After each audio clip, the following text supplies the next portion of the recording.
in, we squeeze the figure 4, I flex my foot up, and we'll have a tight opposite side triangle. Now, that opposed to John's newer method, which I'll just briefly demonstrate. I'm not going to teach it because I'll allow you to go and purchase his DVD because it's that good. The version he's now using, you will find that when you get yourself into that version, you will be able to finish with just mere squeeze. And it is horrendously strong.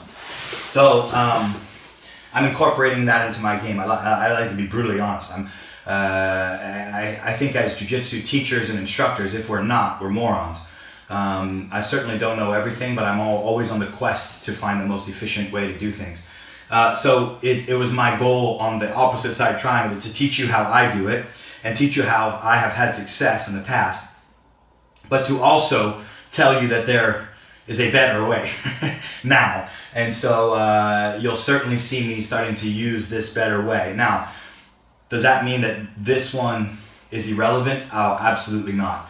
I've built a system off of this particular triangle that will allow you to follow up with what we will see in the subsequent videos that are going to be more difficult if I'm inverted, but are going to be right there in your face if we stay on our back with the version that I was previously using. So 2 different opposite side triangles, one definitely better than the other for strangle purposes. And the other one, I'm going to teach you guys the system that we will flow through off of triangle. So hope you like both of them. But if you like John's, go and get it because it's a wonderful set that he's come up with.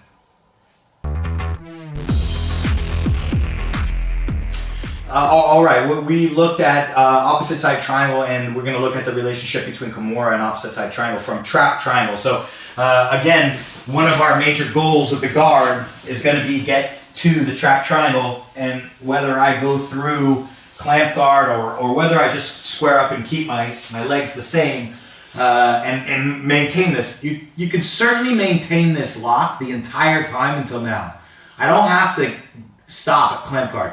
I just do as of now because clamp guard lets me use my hands. My hands are no longer tied into my legs, but you don't need to. You can come into here. As I mentioned a little earlier, that's when front triangle setups become really nice, is when you are under your leg, which we'll look at there. Right now, we looked at the opposite side triangle from trap triangle. We're in trap triangle right now. And the way that I had done it in the past was to isolate and lock a triangle.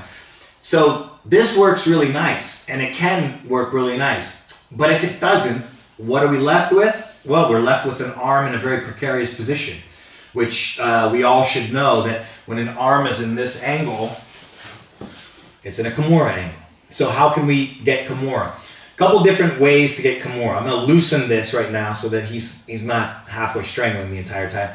A couple different ways we can get Kimura because it really depends on how tight his arm is wrapped around my hip. Okay, when we lock up, you'll notice when I have a loose trap triangle. So say my trap triangle is locked, and I move my hips up. That's pretty tall. I can get my hips up a pretty large way. Large enough to get my thumb in on the wrist, but my elbow, it's going to be tough to get my elbow under my arm. But you'll notice that there's some freedom Kyle has too. So if he postures up at the same time I lift my hips up, yep, I'm left with a little problem. Okay, now I've given him his posture because I put the hips up with just a loose trap triangle. It's not the end of the world. If we leave the lock of the opposite side triangle locked in, when I move my hips up, it's going to be an odd feeling for him. My feet go down, but my hips go up. So when this happens, I'm able to lift my hips up noticeably higher because I've got a different path. I've got a wall in his far shoulder to help me bridge my hip up off. So now I've got my elbow wedged underneath my arm, making my grip a little bit stronger.